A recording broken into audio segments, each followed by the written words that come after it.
Hey, hey, hey!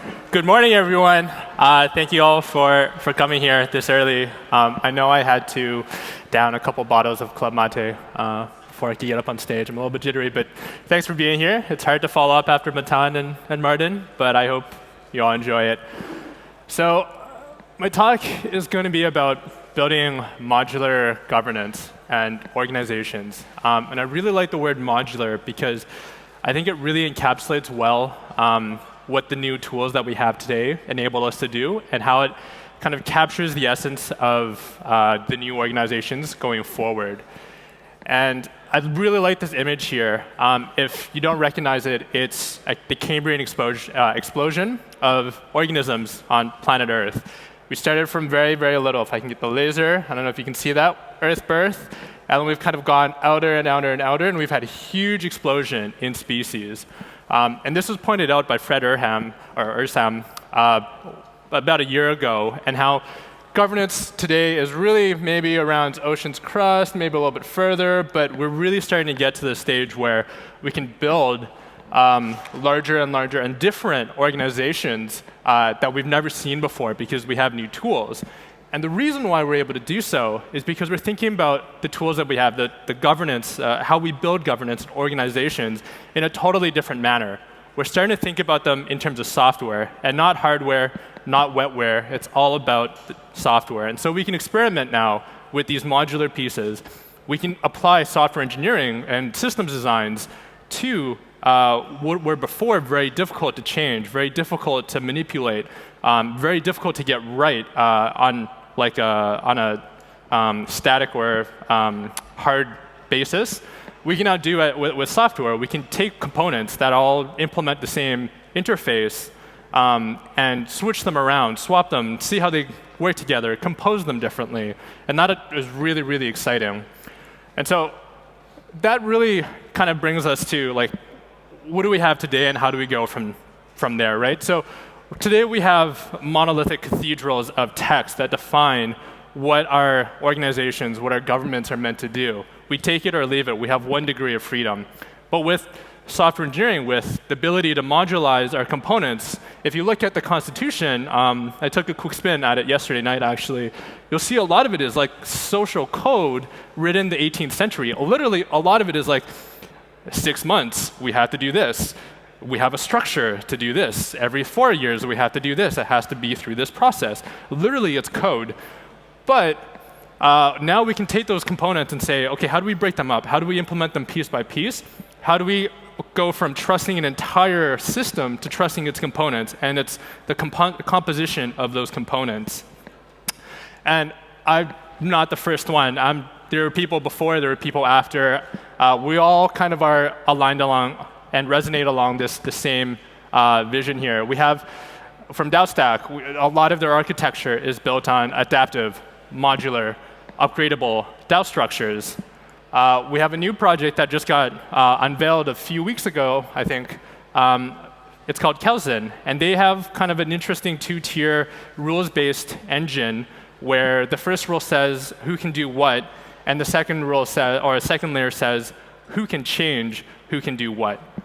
And they've really done some interesting work as well. They've tried to turn the French government into a set of rules that they can implement using their own smart contract system. So this is kind of a graph of what they've done to try and visualize that, a whole bunch of components of who can do what and who can change who does what, and mapped it out into basically their entire political structure.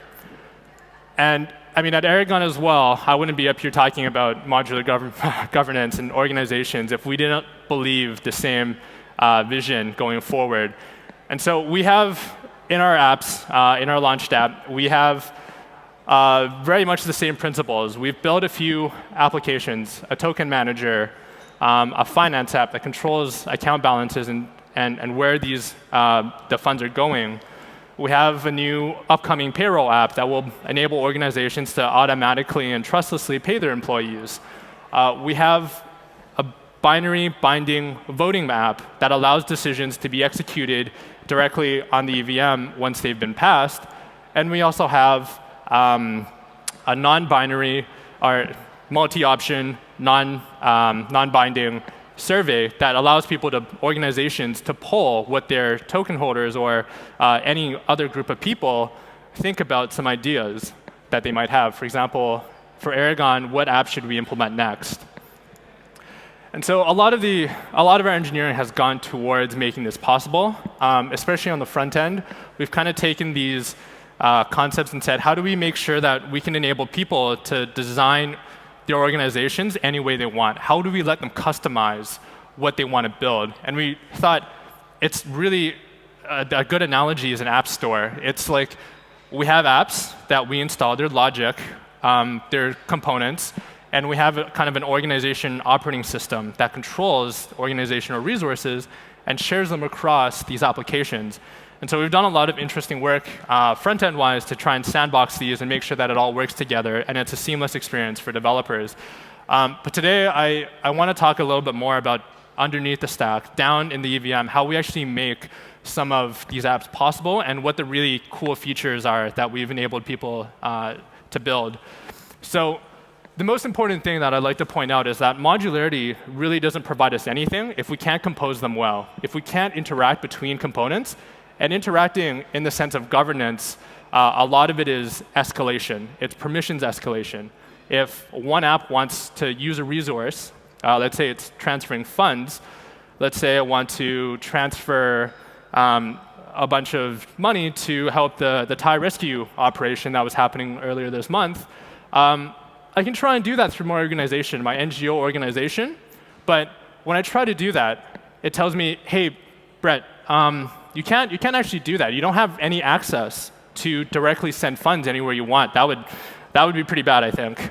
And so what we have here is actually we've been able to build a graph to say, look, Brett, I know you want to send a payment out to these people to help them out, but first we have to go through some rules. We have to make sure you abide by the organization's rules and how you're supposed to make these decisions. And so we have two options here. We have one, for example, let's make sure that it passes on a majority vote. Let's make sure that you have to go through a voting application before you can actually send this out. Or the second option is let's make sure that first you're a token holder, and then you can create a vote. And maybe it's a slightly different vote that's easier because you're a token holder in the organization. And if we think about this, we start to see the possibilities of what this kind of graph can do. We start to see like the way that we've built organizations and governments today, they're all just literally process flows of we have one set of people or group of people that then defer their ability to do something to another group of people.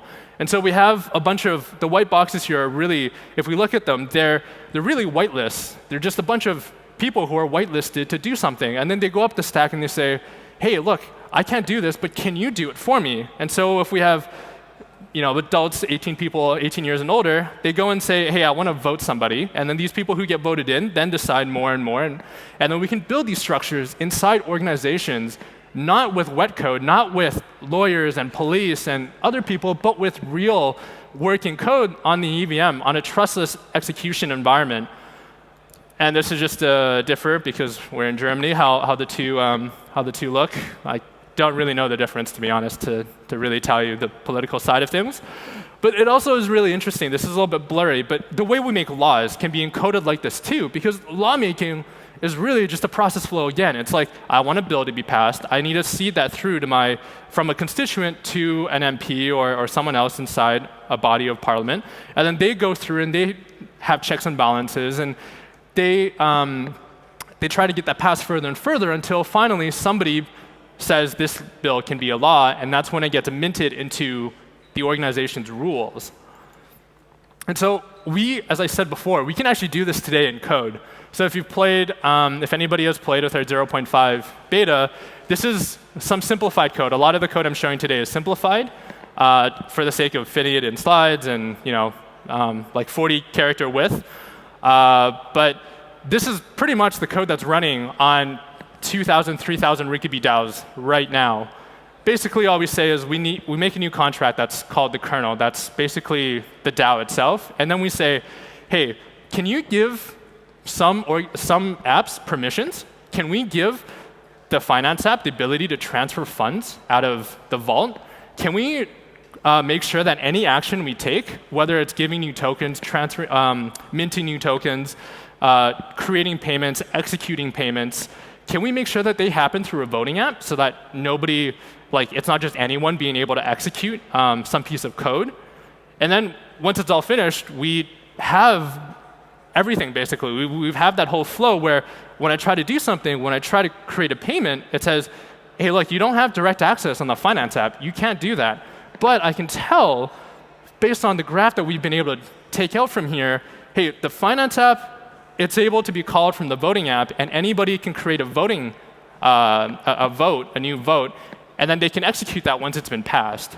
And I want to get into a few of the details that really make this possible, and a few of the generic aspects that we've made so that any developer today can hook into the system, build an Aragon app, and make sure it's able to be governed and integrated into the ecosystem. So the first one is how we do permissions. And we do permissions based on what we call an access control list. It's literally just a mapping of who is calling, what they're calling to, and what they're trying to do inside the target, let's say. So we can really think of this as like an analogy to our 5-year-old selves. Like, I can ask my parents, I can ask my mom, hey, I'd like $5 to buy candy. And my mom would be like, OK, well, who is Brett? Where is the vault, let's say, the family bank account? And what is take out money? And there's a little bit more that says why, like $5 for candy. And she's like, yeah, OK, that's fine. That's no problem. All of those requests once like every week or something, they're fine. But if I go to the ACL or my mom and say, hey, mom, I'd really like $30,000 to buy a car. She probably wouldn't really be up for that, and she'd be like, no. You got to go through some more process here. We got to like talk about this, talk to your dad, make sure we voted correctly. It's more like a multi-sig there. But anyway, etc. And how do we use this ACL inside applications, inside real code, is using this auth modifier. That literally is just what we said before. It's like, make sure that the person who's executing something on this target has been authorized for that particular role that they need to have. Now, the second part to this is a concept we call forwarders. And this is what enables us to create these graphs, to create these interactions between apps and escalate permissions from one app to another. So it's really got a simple interface. It has a way to define whether or not somebody or an app is a forwarder so that they can be executed upon. They have a function called canForward that says, based on what I'm doing, am I allowed to forward? And then they can finally call forward, and if canForward is true, nothing is going to happen. If it isn't true, it'll just require false and will revert. But we can see an implementation, a simplified one, based on what's actually inside our voting contract. And we see here that obviously the voting contract is a forwarder. It can forward based on whether or not you have the permissions. And when it does forward, all it does, this little bit here, it says, OK, so you, because you're forwarding through me, I need to make a new vote. I need to make sure that an action happens. So if I'm someone trying to call into the finance contract actually gets encapsulated. It's almost like mail delivery, where like you have mail inside mail. And first, we realize, OK, first I had to make a vote. And then once the vote is over, we can actually execute the code to run the finance application instead of the voting application. And that's where this EVM script that we'll jump into right away is all about. It's about how do we execute saved EVM code almost. So these EVM scripts are essentially a way for us to encode some way of like what should happen next after one app has talked to another app once an action has been permitted. And it really is just exec script. That's kind of the interface. It just takes in a bytes array. The contract itself is responsible for parsing that bytes array and figuring out exactly what it's meant to do and to call into it. And an example is an example is this call script. This is the only one we've implemented, let's say. We tried to do a few more fancy things, and they were horribly broken. So we've left just with call script. But basically, call script is like a batched batch transaction sender. The first UN32 byte is just a spec ID that says like, hey, I'm the call script. All the bytes afterwards are just many calls with and a bytes array of the first one being 2, the target, what the call data should be, what the input should be to there, the length of it, and then what the actual call data should be. So if we had, in this case, the finance app, we would tell the voting application, hey, once you're done with this vote, call this contract with this function signature, with this information. And then once a vote's been executed, it'll go ahead and do that and make a new payment for us. And then running it, this is kind of real code from our voting contract as well. Basically, we just make sure that we can execute this vote. We make sure it's been set to be true, and then we just execute it. We just let it run. If it's the finance app, we just say, yeah, like it's going to make a payment to somebody, and that'd be cool. So all of this combined, I want to bring this back to what we just kind of saw here, what this enabled. This is really a generic interface for people to hook into and say, hey, Aragon, I want my permissioning to have this kind of graph and encode that inside their contracts and to build that with code. And again, it's just these three interfaces, the has permission from the ACL, the forwarding interface, and then executing an arbitrary script. And I want to kind of come back to this and say, this really enables us to experiment at the speed of software, because never before have we been able to take these modules and say, OK, now I just want to have a voting contract and multiple voting contracts that say, I'm going to do this at this time, I'm going to do that at that time, and compose them together, create rules around how they're used so that we don't need a bunch of people signing documents to say, OK, this has to be done this way, pass it off to the next person picks it up, and it's like, OK, yeah, this has been done properly, I'm going to do that. Now we execute code, and we get organizational structures. And kind of, there's one thing from this talk that I hope you all remember. It's this URL. hack.aragon.1. It explains a lot more about some of these concepts that we just went through and how to build your own Aragon app, how to integrate that inside the Aragon ecosystem, and how to get organizations using that application so that they can be running your logic to help them organize in the future. And we have a tutorial on there. It's really, really simple to get started using Aragon in the contract side. It's literally 3 steps. You inherit from our base class, Aragon app. Second, you define some of these roles that we were talking about. It's just a bytes 32 constant. And then you use auth. You say this function can only be executed, this action can only be executed if somebody has these permissions. And then you can wire these permissions however you want to create these dynamic modular organizations. And don't take it from me, take it from other people that have used the software. This is Adria, way back in, I think this was February. He was like painless to implement, painless to integrate. I got it working super, super easily. And he's got a little bit just there to show a really small project.